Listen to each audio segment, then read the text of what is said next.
Why does a kitchen that gets tidied every single night still look cluttered again by the next afternoon? A cutting board buried under 3 unopened gadgets still in their boxes. A drawer that will not fully close because of 1 serving spoon wedged in sideways. A counter that was completely clear an hour ago and is somehow full again before dinner even starts. It is tempting to blame the size of the room or assume a bigger kitchen would finally fix it. But square footage was never really the problem, and neither was owning too many things.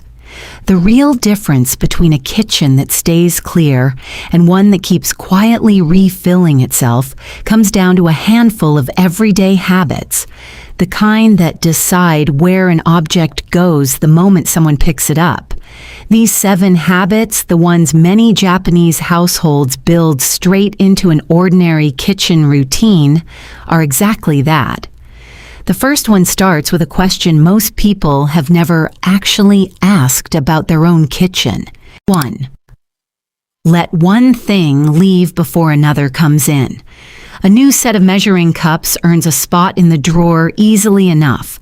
The old, slightly bent set does not actually leave, it just gets pushed toward the back and left there indefinitely. In many Japanese kitchens, storage space is fixed and genuinely small, so a new item rarely has anywhere to go unless something else leaves first. What started as a physical limit turned into a habit. Before anything new comes into the kitchen, whatever it is replacing goes out the same day, not eventually. The same rule applies well beyond gadgets. A new set of dish towels means the frayed ones go into the rag bin immediately. A new cutting board means the warped one leaves the kitchen the same afternoon it arrives, not whenever there is time to deal with it. A kitchen rarely grows cluttered by what comes in. It grows cluttered by what was supposed to leave and never quite did. 2. Cut it down to 1 motion. A coffee mug used every single morning can somehow still take 4 extra seconds of digging through a cabinet before a hand actually finds it, and nobody notices. Because 4 seconds does not feel like anything until it gets added up over a decade of mornings. The habit worth keeping here is a recurring one, not a one-time fix. Every so often, whatever gets reached for daily gets tested against a simple rule: 1 motion, no opening a door, and then lifting something else out of the way first. If a daily item quietly starts needing 2 or 3 motions again, because something new got added in front of it, the habit is noticing that drift early and correcting it, not organizing the kitchen once and assuming it will stay that way forever.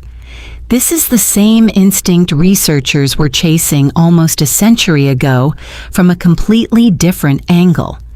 In the 1920s, engineer Lillian Gilbreth applied time and motion research to household work, and by the 1940s, the University of Illinois Small Homes Council had formalized it into what is still taught today as the kitchen work triangle, minimizing wasted steps between the stove, sink, and refrigerator.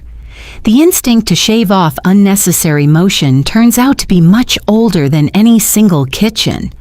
Nobody abandons a morning habit because they got lazy. More often, a kitchen slowly reburies it, 1 small extra motion at a time, until the habit quietly stops feeling worth the effort. 3. Keep only the knives actually reached for. A wooden block bristling with 11 knives on the counter looks like a well-equipped kitchen, right up until someone notices the same 2 knives get pulled out every day and the rest just collect dust. In many Japanese kitchens, 2 or 3 knives handle nearly everything. A general-purpose knife for most cutting, and a smaller one for detail work, stored flat in a drawer sleeve or a thin magnetic strip instead of standing upright in a block. Culinary sources like America's Test Kitchen and knife makers such as Made In back this up directly. Most home cooks reach for only 2 to 3 knives for roughly 95% of what actually happens at a cutting board. The same pattern shows up in serving utensils bought as matching sets. 6 spatulas when one gets used, 4 whisks when one does the job. A set sells because sets sell, not because a kitchen needed all of it to function. The block was never really the problem. It simply outgrew what a kitchen actually needed the day it arrived as a set instead of a choice. So far, every habit here decides where something belongs once it is already in the kitchen. The next one decides whether something should have come home at all. 4. Know what an appliance really costs. A waffle iron bought with real excitement for slow Sunday mornings can end up living on a shelf, used twice a year, taking up the same cubic footage every single day in between. Many households ask a simple question before anything earns a permanent spot on the counter or in a cabinet. How often will this actually run in a normal month? Data from Statista on kitchen appliance use backs up how common this problem is. Appliances like ice cream makers and waffle makers sit unused for a year or longer in a meaningful share of homes that own them, while most Americans report having little or no space left for anything new. Stand mixers, bread makers, juicers, all bought on a day someone wanted to become a slightly different version of themselves, follow the same math. The price at checkout is only the first cost. The second cost is the cubic feet it occupies for the next decade, and nobody mentions that one at the register. An appliance used twice a year has stopped being a tool. It has quietly become a tenant, paying no rent in cabinet space. 5. Give everything an assigned home. The same plastic dish rack has sat in the same spot beside the sink for years. Nobody remembers choosing it. It simply arrived one day and never left. In many Japanese kitchens, drying happens inside or directly above the sink itself. A slim rack that folds down over the basin when needed and folds away in seconds when it is not. So the counter beside it stays free for actual prep work. Small bins get sorted and tucked inside a cabinet, off the floor entirely, instead of standing in the middle of a walking path. The same idea applies to anything that quietly claims a permanent spot without ever being chosen on purpose. A stack of mail on the counter, a phone charger looped over a cabinet handle, a tote bag hanging on the same doorknob for a year. An object without an assigned home does not disappear. It simply becomes furniture nobody actually agreed to keep. 6. Buy bulk only when there is already a home for it. A case of sparkling water and a 4-pack of paper towels. Both on sale, both bought with real savings in mind, and neither one with an actual shelf waiting for it back home. Many Japanese households shop more often for smaller amounts, partly because kitchens and pantries tend to be smaller, which means there is rarely room to hide a bad storage decision. Before anything goes into the cart, there is already a specific place in mind for where it will live. Buying in bulk becomes a storage decision as much as a savings one. The same math applies to backup spices bought 2 at a time, extra cleaning supplies stocked for a sale that will not last, seasonal dishware bought for one holiday and stored the other 11 months. Something bought without a home waiting for it does not really save money. It only postpones exactly where that cost shows up. One habit is left, and it is the only one that has to happen again and again to actually work. 7. Take one honest look every week.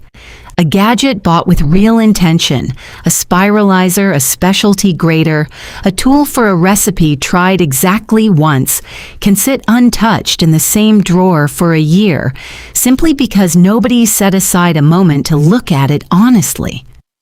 Many Japanese households build a short check into the kitchen routine once a week, often right before a grocery trip, opening one drawer or shelf, noticing what has not been touched, and deciding honestly whether it stays. It rarely takes more than a few minutes because it happens before anything has the chance to pile up into a bigger project.